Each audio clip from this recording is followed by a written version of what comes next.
In September 2009,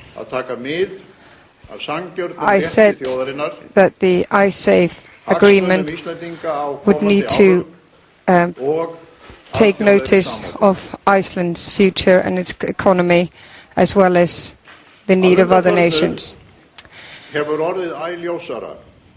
Recently, it's become more clear that the nation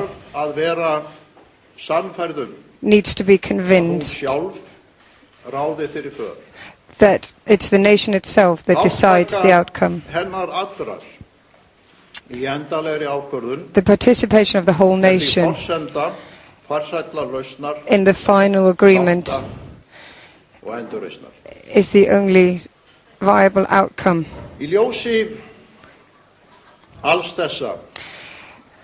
Taking all this into account that I have now said, I have decided,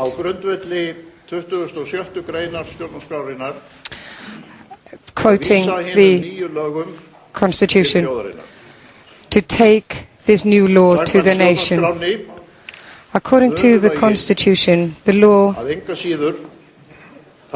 will nonetheless be valid, and the referendum will take part as quickly as possible.